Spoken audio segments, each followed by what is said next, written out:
사무엘상 30장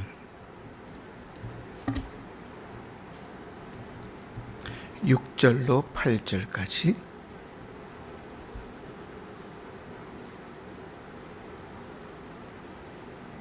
제가 봉독하겠습니다. 구약성경 459쪽 사무엘상 30장 6절로 8절까지 제가 봉독합니다. 말씀을 들으실 때에 하나님의 음성을 들으시기를 바랍니다. 백성들이 자녀들 때문에 마음이 슬퍼서 다윗을 돌로 치자 하니 다윗이 크게 다급하였으나 그의 하나님 여호와를 힘입고 용기를 얻었더라. 다윗이 아히멜렉의 아들 제사장 아비아달에게 이르되 원하건대 에봇을 내게로 가져오라. 아비아달이 에봇을 다윗에게로 가져가매 다윗이 여호와께 묻자와 이르되 내가 이 군대를 추격하면 따라잡겠나이까 하니 여호와께서 그에게 대답하시되 그를 쫓아가라. 내가 반드시 따라잡고 도로 찾으리라. 아멘. 이스라엘 사람들이 가장 존경하는 왕이 다윗 왕입니다. 그리고 신자들이 가장 닮고 싶어하는 성경의 인물 중에 하나도 아마 다윗일 거지요. 다윗은 대단히 그 순전한 믿음, 참 좋은 믿음을 가지고 살아갔던 사람입니다. 어렸을 때부터 그 신앙에 참 신실했지요. 그러나 반면에 다윗은 또한 길 잃은 양처럼 타락하였다가 다시 회복되는 일들을 여러 번 경험했습니다. 우리가 너무나 잘 아는 밧세바의 사건도 그렇고요. 또 인구를 조사했던 사건들도 그렇고요. 오늘 우리가 있는 본문의 내용도 역시 그렇습니다. 그러한 이제 다윗이기 때문에 어쩌면 부족하고 연약한 우리에게 다윗이 더 친근한지도 모릅니다. 다윗을 따라 살고 싶은 마음이 더 있는지도 모르겠습니다. 그렇게 신실한 신앙을 잘 지키며 살아가려고 하면 사단은 언제나 그 믿음을 빼앗으려고 힘씁니다. 마치 굶주린 사자가 울면서 으르렁거리며 먹잇감을 찾는 것처럼 사단은 절대로 믿음이 연약해진 성도를 그냥 그대로 두는 법은 없습니다. 그를 붙들고 흔들어 놓고 그 믿음을 빼앗고 그 믿음을 더 연약한 최악의 시험 가운데로 그를 몰아놓습니다. 이러한 일들이 우리의 인생 가운데는 그냥 우연히 우리가 인과적인 삶 가운데서 그냥 그렇게 살아가는 일들 속에서 벌어지는 것 같지만 사실은 신랄한 영적인 전쟁 가운데 있다고 성경은 우리에게 계속해서 가르쳤지요. 그래서 이 영적인 전쟁 가운데서 늘 깨어서 준비하고 있어야 된다 그랬습니다. 그러나 우리가 어떠한 시험을 받을지라도 그 모든 시험들 속에서 우리의 도움은 오직 하나님 한 분밖에 없고 또 우리가 그 시험을 빠져나올 수 있는 길은 오직 믿음밖에는 없습니다. 다른 방법으로 그것을 헤어나올 길이 없는 것이죠. 믿음이 극복하지 못할 정도의 어려움은 없고 하나님은 언제나 자신을 의지하는 자를 그분의 신실하심과 사랑과 지혜와 능력으로 보호하시고 인도하시니 우리가 주를 바라봄으로 그 모든 상황들을 이겨나갈 것입니다. 문제는 우리의 인생 가운데 그렇게 이루어지는 크고 작은 일들 속에 어떤 일들은 내가 죽을 만큼 힘들어서 살려달라고 매달리는 일들도 있고 어떤 일들은 이왕 벌어지는 일들을 그냥 포기하고 그냥 그대로 수긍하고 사는 일들도 있고 어떤 일들은 그냥 그런 어려움들이 닥쳤으나 그것이 왜 닥쳤는지 나에게 무슨 의미가 있는지 생각하지도 않고 그 일들을 넘겨버릴 때들이 있죠. 오늘 우리는 다윗의 인생을 좀 볼 것입니다. 한 2년 정도의 인생을 쫙 압축해서 좀 보면서요. 그 속에서 다윗의 연약한 믿음 가운데 어떠한 일들이 결과로 초래됐는지 그리고 다윗은 그 가운데서 어떻게 하나님을 의지하고 일어섰는지 우리 2시간에 걸쳐서 말씀들을 좀 살펴보려고 합니다. 오늘 이제 먼저 살펴볼 말씀은 다윗의 괴로움입니다. 우리 6절 말씀을 보시면 백성들이 자녀들 때문에 마음이 슬퍼서 다윗을 돌로 치자 하니 다윗이 크게 다급하였다, 이렇게 표현합니다. 이 다급하였다는 원래 히브리어 말 중에 의미는 괴로웠다, 어려웠다, 이런 의미들을 가지고 있습니다. 우리 개역판 성경에는 군급하였다, 이렇게 기록되어져 있었어요. 그 상황이 대단히 곤란하고 괴롭고 힘든 상황에 놓여진 겁니다. 그럼 왜 그렇게 됐는가? 바로 전으로 넘어가면 이런 상황입니다. 다윗이 군대를 이끌고 이제 전쟁에 참전했다가 싸움은 해보지도 못하고 다시 자기가 머무는 성으로 돌아왔는데 그 시글락성은 다 불타버렸고 약탈이 돼가지고 사람들과 자녀들과 아이들이 다 포로로 잡혀간 상황이 되어져 버렸습니다. 그 사람들은요, 다윗만 바라보고 살았는데 다윗을 따라온 결과가 이것인가 하는 것 때문에 힘이 빠지고 맥이 빠지고 속상해가지고요, 오늘 성경에 보면 4절 말씀에 다윗과 그와 함께한 백성이 울 기력이 없도록 소리 높여 울었더라. 얼마나 울었으면 울 힘조차 없을 정도로 울었단 말이에요. 그리고 그들의 결론이 뭔가 하면 다윗 이거 죽여버리자, 이게 그들의 결론이었습니다. 도대체 너를 따라와서 우리에게 얻은 것이 뭔가? 처자식 다 뺏기고 그동안 얻었던 재물 다 뺏겨버렸으니 죽이자, 이게 사람들의 마음이었단 말이지요. 그 상황 속에서 다윗이 다급하였다, 이렇게 표현하는 겁니다. 군급하였다, 괴로웠다, 그 말이지요. 물론 다윗의 인생을 보면 그 인생은 대단히 괴로운 인생이었습니다. 다윗의 그 인생이 괴로웠던 이유는 아마도 하나님께서 그를 택하셔가지고 이스라엘의 왕으로 기름 부은 것이 시작이었을지 모릅니다. 원래 인생은 되게 괴롭고 힘들고 어렵잖아요. 인생이 그렇게 황금빛이 아닙니다. 자녀들을 키우면서 자녀들에게 걱정하지 말아라, 네 인생에는 어려움도 없고 굽은 길도 없고 또 좁은 길도 없을 것이다 말할 수 있는 부모가 아무도 없어요. 인생을 걸어가면서 어떠한 일을 당했을지 몰라요.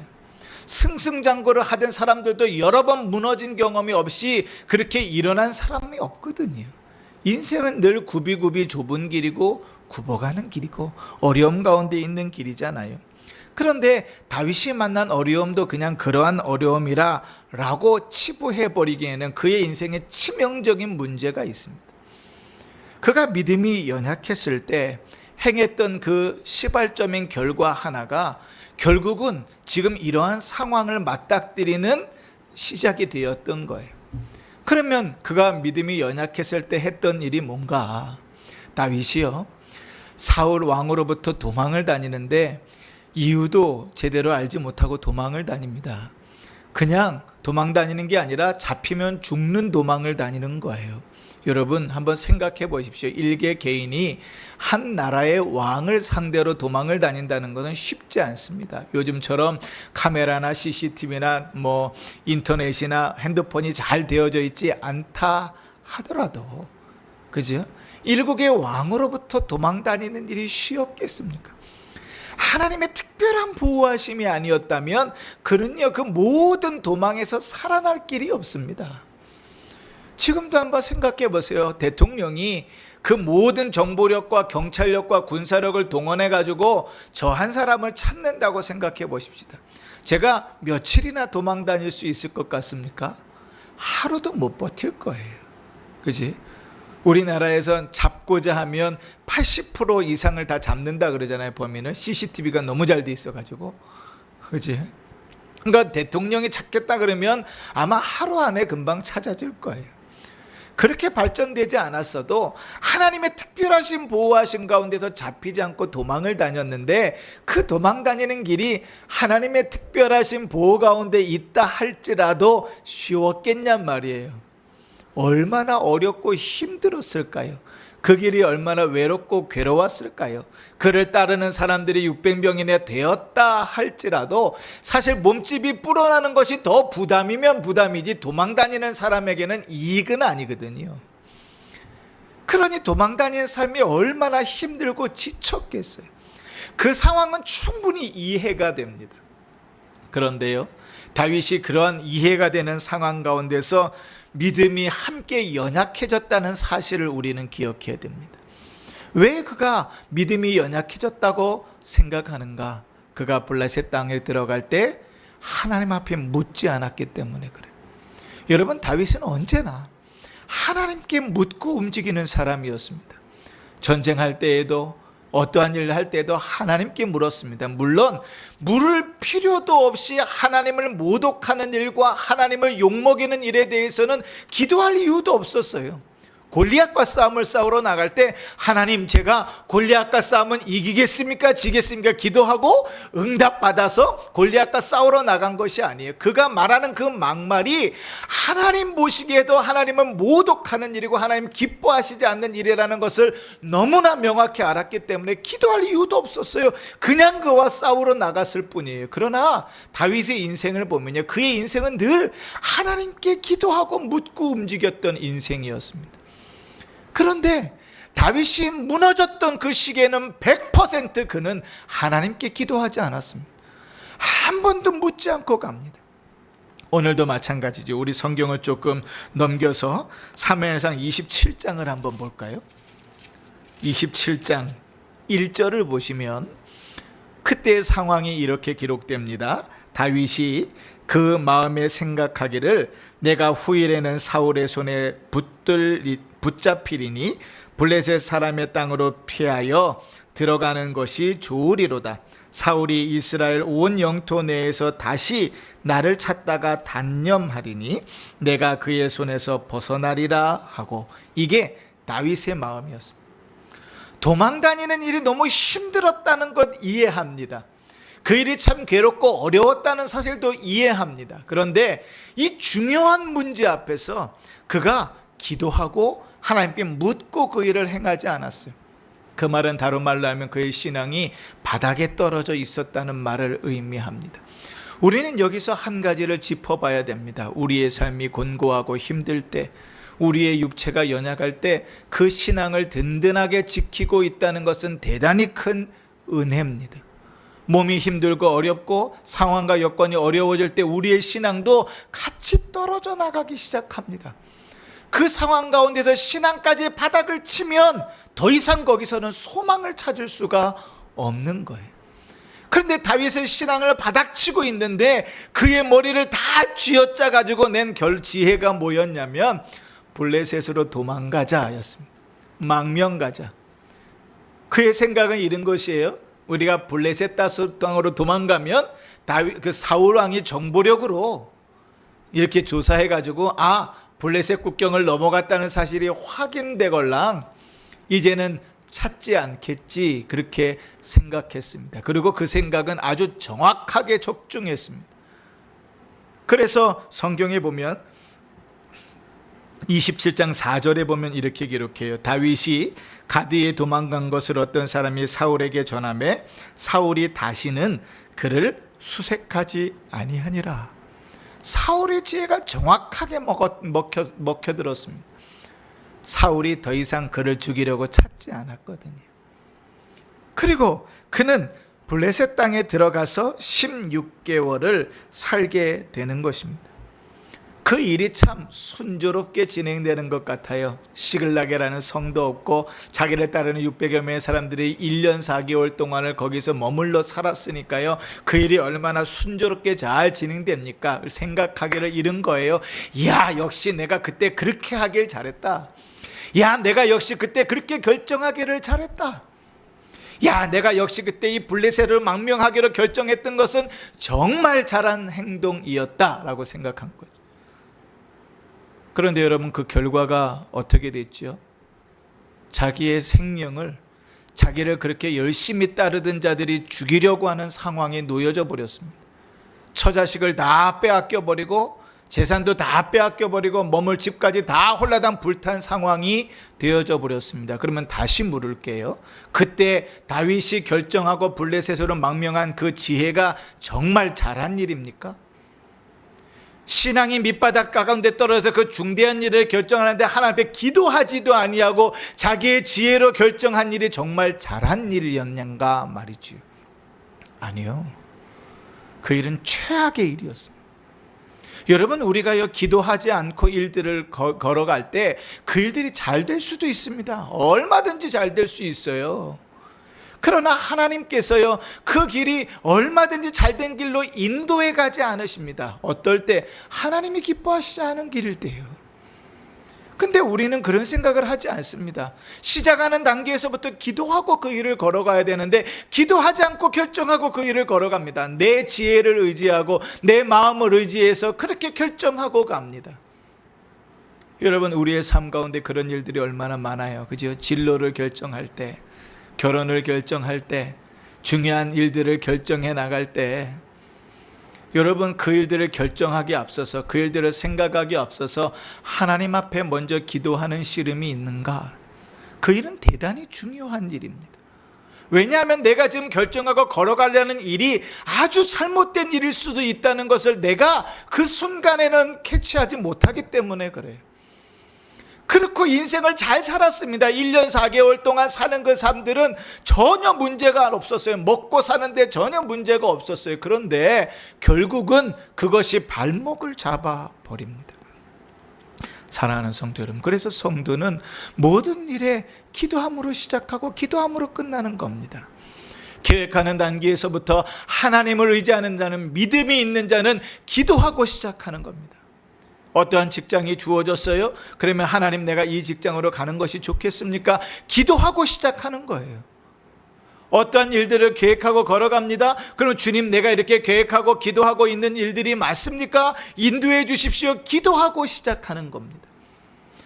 그렇게 기도하고 걸어가는 자는 반드시 그 일을 이루는 중에도 하나님의 일하심을 기도할 수밖에 없습니다.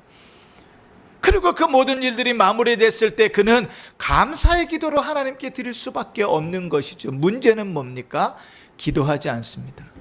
예수 믿는 사람들의 생각이 딱 세상 사람들과 똑같아서 결과만 좋다면, 그 동기도 과정도 다 무시되는 삶으로 산다면 신앙이 그에게는 필요가 없습니다. 지금 내가 이 정도 먹고 산 것은 그래도 내가 그렇게 살았기 때문이지, 그 결과로 그 모든 것을 평가해 버린다면 그것은 신앙인이 아닙니다. 오늘 다윗은요, 그 믿음이 연약할 때 아주 치명적인 실수를 하는 것입니다. 하나님께 묻지 않았습니다. 여러분, 우리가 너무나 잘 아는 잠언 16장 1절에 이런 말씀이 있죠. 마음의 경영은 사람에게 있으나 말의 응답은 여호와께로부터 나오느니라. 16장 9절에 사람이 마음으로 자기의 길을 계획할지라도 그 걸음을 인도하시는 분은 여호와시니라. 우리의 모든 걸음과 그 계획들이 아무리 완벽하다 할지라도 인도하시는 분이 하나님이심을 고백한다면 그는 그 시작 단계에서부터 기도함으로 시작해야 되는 거죠. 두 번째, 다윗이 그 연약한 믿음 가운데서 행했던 치명적인 문제는 무엇인가 하면 그는 진실 대신 거짓을 택했다는 겁니다. 믿음 대신 세상 사람들이 사는 방식을 택했다는 겁니다. 신앙으로 사는 것 대신 세상 사람들처럼 사는 방법을 선택했다는 겁니다. 여러분, 그렇게 다윗이 블레셋 땅에 들어갔는데 아기스가 옛날과는 다르게, 옛날은 어땠어요? 당장 죽이려고 그랬거든요. 근데 옛날과는 다르게 그를 선대했습니다. 그래서 시글락이라는 성을 하나 받아가지고 그 성에서 삽니다. 근데 여러분, 블레셋은 적국이잖아요. 그러니까 그곳에서 살려면 이 아기스, 블레셋 왕인 아기스에게 마음에 쏙 들도록 살아야 됩니다. 그런데 아기스는 누구의 대적이냐면, 블레셋은 누구의 대적이냐면 이스라엘의 대적이지 않습니까? 그러니까 다윗이 자기의 삶을 어떻게 거짓으로 포장하는지를 한번 보세요. 한 번은 사무엘상 27장에 보면 그가 나아가서 그술 사람, 기르스 사람, 아말렉 사람들을 쳐가지고 도륙해서 그 전리품들을 다 취해갖고 돌아옵니다. 그런데 돌아오니까 아기스 왕이 묻는 거예요. 오늘은 어디 가서 이렇게 많은 전리품들을 가져왔느냐? 라고 물었더니 그때 뭐라고 얘기하냐면 유다 사람들의 땅에 들어가서 그들을 쳐서 죽이고 빼앗아 왔습니다. 라고 진술합니다. 누구를 죽였는데요? 그술 사람과 기르스 사람과 아말렉 사람을 죽였는데 누구를? 죽였다고 얘기합니까? 유다 사람과 여라무엘 사람과 네겝 사람과 겐 사람, 유다 땅에 있는 사람들을 쳐서 죽이고 약탈해 왔습니다. 이렇게 거짓말을 합니다. 그의 모든 삶이 이런 거짓이었습니다. 그리고 여러분, 말만 거짓말을 하면 안 되잖아요. 완전 범죄라는 것은 증거를 남기면 안 됩니다. 그죠? 그러니까 그 증거를 남기지 않기 위해서 전쟁에 싸우러 나가면, 노력하러 나가면 애든 어른이든 남자든 여자든 남녀노소를 관계하지 않고 한 사람도 살려두지 않고 다 죽여버렸습니다. 완벽하게 죽여버려서 누구든지 살아서 다윗이 이런 삶을 살았습니다 라고 말할 수 없도록 했어요. 27장 한번 보실까요? 11절에 보시면 그 내용을 이렇게 기록합니다. 다윗이 그 남녀를 살려서 가드로 데려가지 아니한 것은 그의 생각에 그들이 우리에게 대하여 이르기를 다윗이 행한 일이 이러하니라 하여 블레셋 사람들의 지방에 거주하는 동안에 이같이 행하는 습관이 있었다 할까 두려워함이었더라. 다윗이 블레셋 땅에서 행하면서 어떻게 행해요? 다른 사람들을 노력하여 죽이고 빼앗아 와놓고 유다 사람들에게 그렇게 했다고 거짓말을 행하는 그 습성이 드러날까 봐 아예 사람을 다 죽여버렸다는 거예요. 완전 범죄지, 완전 범죄. 그렇게 다윗은 1년 4개월을 그 땅에서 살았습니다. 그리고요, 그 결과가 어땠냐면 이 아기스, 블레셋 왕 아기스가요, 그 다윗을 신뢰했습니다. 얼마나 완벽하게 속이고 살았고 얼마나 완벽하게 증거를 없앴냐면요, 아기스 왕이 다윗을 믿었는데 그에 대하여 평가하기를 그가 이리로 들어온 것부터 지금까지 한 번도 정직하지 않은 적이 없었다라고 아기스는 평가했다고요. 29장 6절입니다. 29장 6절 보실까요? 아기스가 다윗을 불러 그에게 이르되 여호와께서 살아계심을 두고 맹세하노니 내가 정직하여 내게 온 날부터 오늘까지 내게 악이 있음을 보지 못하였으니, 이게 아기스 왕에게 보여진 다윗의 모습입니다. 진실하고 정직하고 두려움이 없고 신실하고. 그런데 그 모든 아기스가 가지고 있는 것은 뭘로 포장된 거예요? 거짓으로 포장된 거예요. 이방 사람들을 죽이면서 유대인들을 죽였다고 속였고, 그러므로 점점점 아기스의 마음을 얻었던 거죠. 그런데 다윗은 유대 사람들을 침범할 수도 없고 죽일 수도 없었습니다. 왜냐하면 그는 유대의 이스라엘의 왕으로 기름을 부었던 사람이잖아요. 그 마음속에 있는 작은 양심이 절대로 그 짓은 할 수 없었어요. 그런데 살아남으려면 어떻게 해야 돼요? 그 짓을 해야 됐어요. 살아남으려면 어떻게 해요? 완벽하고 주도면밀하게 속였어야만 했습니다. 다 죽여버리는. 그리고 그 결과로 아기스 왕에게는 정말 정직하고 신실하고 괜찮은 사람으로 인정을 받았습니다. 여러분, 인생이 잘 풀려가고 있는 겁니까? 그렇게 1년 4개월을 인정받으면서 먹고 살았습니다. 심지어는 이 블레셋 왕 아기스가 이스라엘과 전쟁하는데 다윗을 군대로 데리고 나갈 정도로 신뢰했단 말이에요. 이스라엘 사람인 다윗을. 우리로 따지면 뭐 유도인가요? 그럴 때 유도였나요? 일본 제1교포인데 우리나라를 귀화해서 올림픽 나간 사람 있잖아요. 그죠? 일본 사람하고 붙었다고 한번 생각해 보세요. 일본 사람들 생각이 얼마나 싫겠어요. 그죠? 그 재능으로 제1교포인데 일본 그 국기 달고 나갔으면은 얼마나 좀 메달 하나도 더 올라가고, 그런데 국적 포기하고 대한민국 국적 달고 국가대표로 나갔단 말이에요. 얼마나 싫겠어요. 이스라엘 입장에서는 블레셋 군대에 다윗이 서 있는 것 자체가 얼마나 불편하고 싫었겠어요. 근데 그 결과가요, 왜 주어진 겁니까? 다윗의 거짓과 주도면밀한 속임 때문에 주어진 거예요. 여러분, 다윗이 먹고 살만 했습니다. 잘 먹고 살았습니다. 그럼에도 불구하고 그거는 신자가 살 방법은 아닙니다. 예수 믿는 자가 살아갈 방법이 아닙니다. 신자가 살아가는 방법은 거짓이 아니고 진실입니다.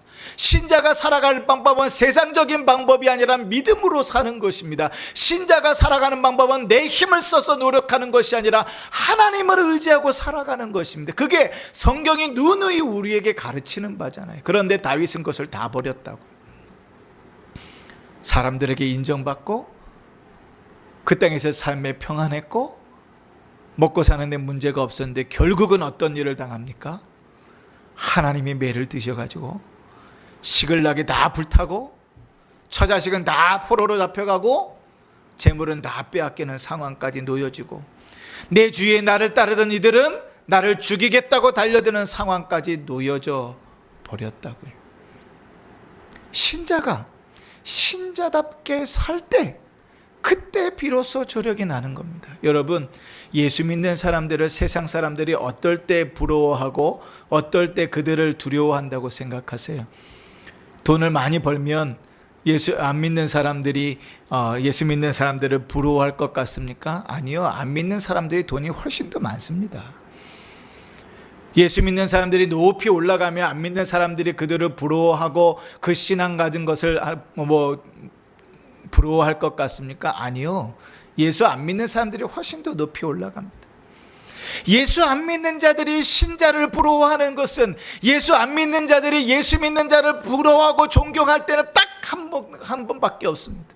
그가 신자답게 살아갈 때, 그가 믿음으로 살아갈 때 세상 사람들이 예수 믿는 자들을 두려워하고 예수 믿는 자들을 부러워하는 것이, 세상의 방식대로 살아갈 때, 세상의 방식을 따라 대응하고 살아갈 때, 세상의 방식을 따라 열심히 살아갈 때 세상 사람들은 절대로 신자를 부러워하지 않습니다. 그의 입에서 나오는 말에 영향력이 없습니다. 그러나 예수 믿는 자가 믿음으로 살아갈 때, 예수 믿는 자가 신자답게 살아갈 때, 예수 믿는 자가 하나님의 말씀을 순종하고 살아갈 때 믿지 않는 자들은 절대로 그를 무시할 수 없습니다. 세상 사람들이 나를 무시한다면 그것은 내가 신자답지 않기 때문입니다. 왜 세상 사람들이 코로나 상황 가운데 교회를 향하여 손가락질하고 욕하고 2단인지 3단인지 교회인지도 모르게 다 섞어갖고 욕하고 있습니까? 교회 다니는 이들이 믿음으로 살아가고 있지 않기 때문에 그래요.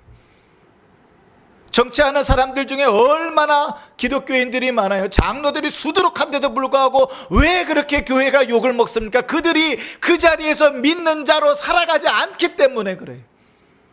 왜 가정에서 부모가 혹은 왜 자녀들이 신앙생활을 하고 있다고 하는데 왜 가족들에게 욕을 먹습니까? 그가 신자답게 살지 않기 때문에 그래요. 여러분, 믿음으로 살아가면 그 저력이 있습니다. 세상 사람들이 신자가 신자답게 살 때 그를 두려워하는 거예요. 다윗은 왕으로 택함 받은 자임에도 불구하고 그의 삶이 거짓되고 속이는 자로 세상 방식으로 살아갈 때 세상에서는 환심을 샀을지 모르지만 그 결과는 최악이었습니다. 세 번째로, 다윗이 신앙이 연약할 때 그가 행한 치명적인 문제는 무엇인가? 대적과 한패가 되었다는 사실이죠. 그가 어디 땅으로 돌아갔어요? 블레셋 땅으로 넘어갔습니다. 블레셋은 함계통의 기술루임의 자손인데요, 성경을 보면 블레셋은 이스라엘과 늘 대적이었습니다. 이스라엘이 가나안 땅에 들어갈 때 가나안 땅의 족속 중에 블레셋 족속이 있었고, 하나님은 어떻게 하라 그러셨죠? 남겨두지 말고 다 죽이라 그러셨어요. 그런데 그렇게 됐습니까? 그러지 않았죠. 살려뒀어요. 그러면서 이스라엘과 블레셋은 언제나 대척 관계였습니다. 언제나 서로 싸우는 관계였습니다. 사사의 시대에 들었을 때 이스라엘 백성을 괴롭히는 주요 민족 중에 하나가 블레셋이었습니다. 사울이 왕이 돼서 사울이 왕인 이스라엘과 늘 대적해서 싸우던 나라 중에 블레셋이 있습니다. 우리가 너무나 잘 아는 골리앗은 어디의 장수입니까? 블레셋의 장수입니다. 근데 다윗이 지금 어디로 갔어요? 그들의 편으로 갔습니다.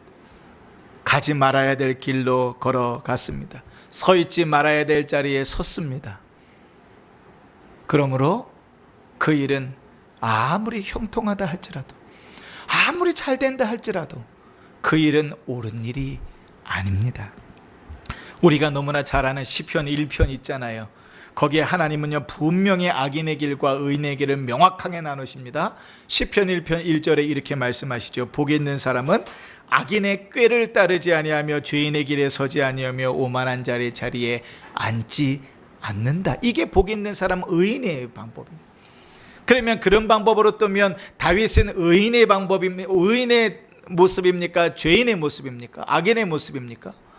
악인의 모습이지요. 블레셋 땅으로 가서 거기서 기생해서 블레셋 왕 아기스를 의지하고 그 땅에서 먹고 살았으니까.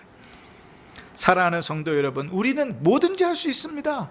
얼마든지 할 수 있습니다. 우리에게 주어진 선택의 일들은 너무나 많이 있습니다. 그런데 여러분, 그 모든 선택들이 할 수 있다고 다 해서 되는 일이 아닙니다. 직장을 선택하는 일에 있어서, 우리의 진로를 계획하는 일에 있어서, 결혼을 하는 일에 있어서 할 수 있다고 다 해서는 안 되는 거예요. 성경은 우리에게 그렇게 가르칩니다.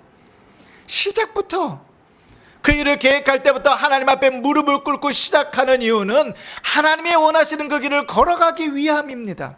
그 결과가 아무리 좋고 그 결과로 아무리 큰 유익을 얻었다 할지라도 주님이 기뻐하시는 길이 아니면 하나님은 분명히 매를 드셔서 그를 치신다고요. 그 길은 선한 길이 아닙니다. 예수님께서 바울이 이렇게 고린도 교회를 향해서 이렇게 얘기했었죠. 모든 것이 가하나 모든 것이 유익한 것이 아니요 모든 것이 가하나 모든 것이 덕을 세우는 일이 아니다. 뭐든지 할 수 있다. 너희가 그리스도 안에서 자유자이니 모든 일이 할 수 있다. 그러나 모든 일을 할 수 있다고 모든 일을 해야 되는 것이 아니다. 너희에게 영적으로 유익한 건 너희에게 덕이 세워지는 일을 하는 것이다. 입이 있다고 모든 말을 해서는 되는 것이 아니다. 너희에게 덕을 세울 수 있는 것, 교회의 덕을 세울 수 있는 것, 너희에게 유익을 줄 수 있는 말을 해야 되는 것이다. 너희가 삶이 있다고 호흡이 있다고 모든 행동을 다 해야 되는 것이 아니다. 그래서 로마서에서는 바울이 로마 교인들을 향하여 하나님의 선하시고 거룩하시고 기뻐하신 뜻을 무엇인지 분별하라고 말씀하시는 것이죠. 사랑하는 성도 여러분, 믿음으로 살아가는 길이라는 것은 쉽지 않습니다. 우리가 어떤 한순간에 서서 내가 믿음으로 잘 살고 있는가를 점검하기가 참 어렵습니다. 지금 다윗의 삶 속에 시글렉의 사건이 아니었다면 다윗은 돌이켜서 하나님 앞으로 돌아오지 않았습니다. 근데요, 여러분, 우리의 많은 사람들이 다윗과 같은 이런 시글락의 일을 경험하면서도 주께로 돌아오지 않는 이들이 많습니다. 하나님은 야곱을 베델로 돌아오게 하기 위해서 그 딸 디나를 강간당하는 사건을 겪게 하십니다. 하나님은 이 다윗을 다시금 돌아오게 하시기 위해서 시글락의 사건을 겪게 하십니다. 그리고 이 일을 통하여 다윗은 다시 깨닫고 주님 앞으로 믿음으로 돌아옵니다. 이전에 누렸던 그 모든 것에 대한 미련을 두지 않습니다. 하나님을 의지하고 나아가는 것이죠. 여러분 한번 보십시다. 이것까지는 해야 되는데 조금만 더 하십시다. 자, 다윗이 이제 그 마음이 괴롭고 공급한 마음에 6절을 이어서 보시면 이렇게 표현합니다. 다윗이 크게 다급하였으나 그의 하나님 여호와를 힘입고 용기를 얻었더라, 이렇게 표현합니다. 그 절체절명의 위기 가운데서, 그 다급하고 괴로운 상황 가운데서, 더 이상 소망이 없어 보이는 그 상황 가운데서 그가 일어섰던 힘이 어디로부터 났다고요? 하나님으로부터 왔습니다. 하나님을 의지해서 그가 다시금 일어섰습니다.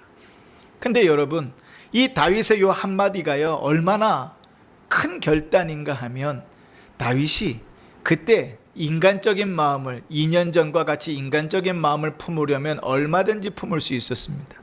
오늘 우리가 읽은 성경에 나오지 않지만 역대상 12장에 보면요, 다윗에게로 귀화한 족속들, 이스라엘 유다 족속들이 지금 나오거든요.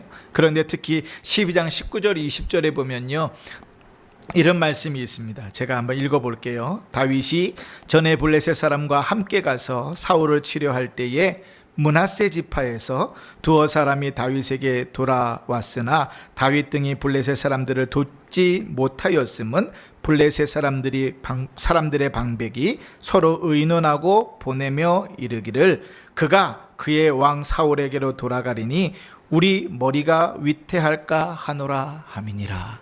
딱 우리가 읽은 장면이지요. 그런데 그 장면에 지금 어떤 일이 벌어졌어요? 므낫세 지파 사람들이 다윗에게로 귀화했습니다. 돌아왔다는 거예요.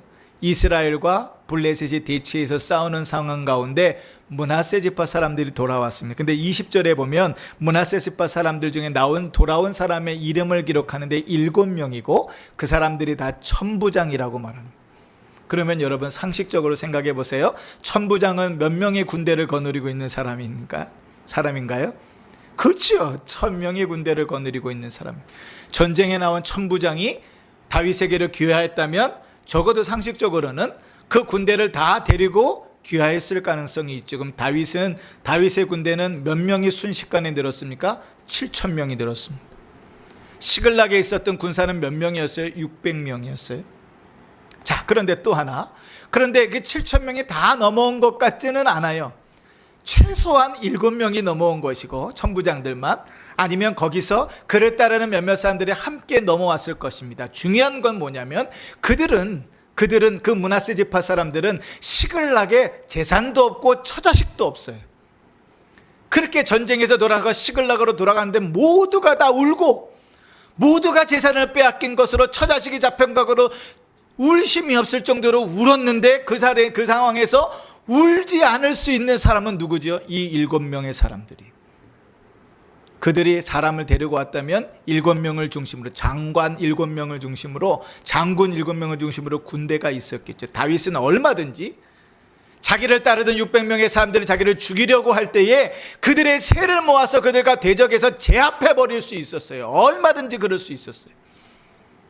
그런데 그 순간에 다윗이 뭘로 힘을 얻었다고요? 하나님을 의지해. 다윗은 다시 그 2년 전의 죄악의 방법으로 돌아가지 않았어요. 하나님을 의지하고 하나님으로 힘을 얻고 하나님께 묻는 아주 기초적인 처음으로 다시 돌아갑니다. 그래서 8절에 보면 다윗이 여호와께 묻자와 이르되, 제일 처음에 문제가 어디서 시작됐어요? 하나님께 묻지 않고 시작했던 그 일에서 시작했어요. 그런데 그 모든 상황의 종지부를 찍으면서 그가 다시금 시작한 게 뭐예요? 하나님께 묻기 시작한. 분명히 자기의 편에 들 사람들이 있고 자기의 편이 돼서 싸워줄 사람들이 있음에도 불구하고 그들을 의지하지 않고 하나님을 의지하고 주님 앞에 나아갑니다. 그 뒤에 다윗이 어떻게 하나님을 의지했는가는 우리 다음 주에쯤 살펴보십시다. 사랑하는 성도 여러분, 다윗의 2년의 인생을 우리는 짧게 봤습니다. 2년의 인생을 보면 맨 마지막에 결과를 빼놓고는 성공한 인생이었고, 그가 선택했던 그 일은 하나님과 관계없고 신앙과 관계없고 기도 없이 결정한 일이었음에도 불구하고 대단히 지혜롭고 잘한 결정처럼 보였습니다. 그러나 누구의 눈에는 아니었다고요? 하나님의 눈에는 아니었습니다. 하나님이 시글락을 치셔야 되는 하나님의 회초리를 들어야만 할 정도로 하나님의 눈에는 아니었습니다. 그렇다면 여러분, 우리는 어떠한 삶들을 살아야 될까요? 우리에게 주어지는 크고 작은 일들 속에서 우리는 어떻게 살아가야 될까요? 아니, 우리가 지금 걸어가고 있는 이 길들 속에서 우리는 어떠한 모습을 가져야 될까요? 하나님 앞에 기도하는 일들을 돌이켜봐야 되지 않을까요? 계획하기 전에, 나아가기 전에 주님 앞에 무릎을 꿇는 일부터 시작해야 되지 않을까요? 직장을 얻기 전에, 결혼을 하기 전에, 인생을 계획하기 전에 주님 앞에 무릎을 꿇으면서 주님이 기뻐하시는 일을 선택해 가야 되지 않을까요? 그 걸음들을 걸어가면서 주님을 의지하고 기도하면서 걸어가야 되지 않을까요? 그로 인하여 얻어진 결과로 주님을 찬송하며 살아야 되지 않을까요? 두 번째, 신자의 살아가는 방법이 예수 믿는 자, 믿음으로 살아가는 일이 아니면 세상 사람들이 아무리 인정할지라도 그것은 무익하다는 사실이에요. 사람들이 다 인정하고 박수 쳐줄지라도 그 일은 무익한 일입니다. 그에게는 경건의 능력이 없고 경건의 역사가 없습니다. 결국은 무너져 버릴 일밖에 되지 않는단 말이죠. 신자는 신자답게 살아야 되는 것입니다. 예수 믿는 자는 예수 믿는 자답게 살아야 되는 것입니다. 말하고 생각하고 행동하는 모든 일이 신자다워야 세상 속에서 세상이 감당하지 못할 사람으로 살게 되는 것입니다. 우리의 인생을 돌아보십시다. 우리의 인생에 신자다움이 있었습니까? 우리의 삶이 그 신자다움으로 사람들로부터 존경과 취향을 받습니까? 그 신자다움으로 살았기 때문에 자녀들로부터 존경을 받습니까? 그렇다면 인생을 잘 사신 겁니다. 그러나 그 신자다움이 없어서 세상의 방식대로 살아서 세상의 생각대로 살아가서 그 모습이 자녀들에게 투영되어져서 사람들에게 예수를 믿는 자 같으나 믿는 자의 영향력을 발할 수 없다면 우리는 인생을 헛되게 산 것일지 모릅니다. 적어도 다윗에게 2년은 헛된 인생이었습니다. 그를 따르는 사람들이 1년 6개월, 1년 4개월 동안 먹고 사는데 문제가 없었을지라도 그 인생은 헛된 인생이었습니다. 더 이상 사울이 자기를 죽이려고 찾아들지 않았을지라도, 쫓겨다니지 않아도 됐을지라도 그 인생은 헛된 인생입니다. 신자는 신자답게 살아야 됩니다. 우리의 삶을 돌아보시면서 우리의 믿음의 모습이 다윗이 걸어갔던 그 잘못을 답습하는 인생이 되지 않기를 바랍니다. 다윗의 인생 가운데서 우리의 인생을 좀 돌아보았으면 좋겠고, 우리의 인생을 돌아보면서 하나님의 걸어가고 크신 일들을 바라보면서 기도하며 걸어가는 복된 성도들 되시기를 주의 이름으로 축원합니다. 아멘.